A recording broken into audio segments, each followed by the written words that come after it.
Mwiriwe neza mwese mukomeje gukurikirana amakuru ndetse n'inkuru za Afrifame TV. Reka twizere ko muri hose mumeze neza, kandi nawe utameze neza reka twizere kuraza kurushaho kumera neza. Hanyuma ku batarakanda kuri subscribe nababwira ngo mubikore kugira ngo mujye mubasha kubona inkuru zacu mu bambere.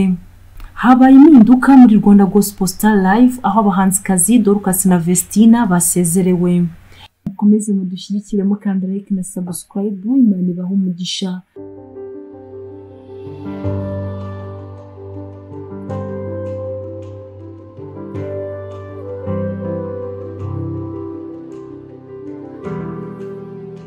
Nyuma y'igihe ibikorwa bya Rwanda Gospel Star Live bihagaze kubera icyorezo cya COVID-19 byasubukuwe bizana n'impinduka zirimo gusezerera abahanzikazi Dorcas na Vestine. Amakuru Afrifame TV yabonye aturutse imbere mu bategura igikorwa cya Rwanda Gospel Star Live nuko bahisemo gusezera Dorcas na Vestine kuko hari ibyo batabashije kumvikana na MIE ireberera inyungu zabo. Gusezerera aba bakobwa byatumye igikorwa cya Rwanda Gospel Star Live gisigaramo abahanzi 14 barimo 4 bakizamuka n'10 bubatse izina ari nabo bazahatanira amafaranga agera kuri miliyoni 10 zizatangwa.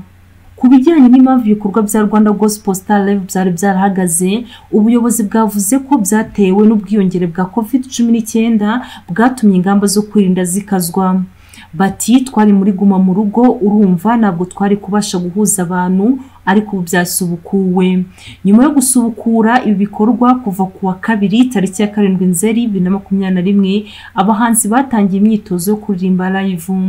Nyuma y'iyi myitozo izamara ukwezi, byitezwe ko mu mpera z'Ukwakira 2021 ibitaramo by'abari muri Rwanda Gospel Star Live bizatangira gutambutswa kuri televiziyo y'u Rwanda. Nyuma y'ibi bitaramo nibwo hazamenyekana batsinze. Uwa mbere azahabwa miliyoni 7 z'amafaranga y'u Rwanda, uwa kabiri ahabwa miliyoni 2 z'amafaranga y'u Rwanda, mu gihe uwa gatatu uzahabwa miliyoni 1 y'amafaranga y'u Rwanda.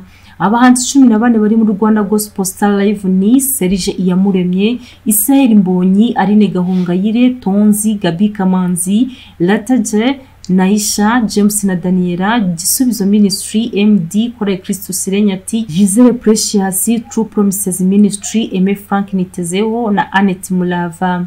Buri wese wifuza gushyigikira umuhanzi akunda muri 14 basigayemo arasabwa kujya muri telefoni ye umurongo yabakoresha wari wo wose agakanda akanyenyeri 544 akanyenyeri 300 akanyenyeri, hanyuma agashyiraho nimero y'umuhanzi ashyigikiye, hanyuma agashyiraho urwego ubundi akohereza. Nta giciro cyashyizweho, buri wese yitanga uko yifite mu rwego rwo gushyigikira umuhanzi akunda. Murakoze mukomeze kudushyigikira mukanda like na subscribe, Imana ibahe umugisha.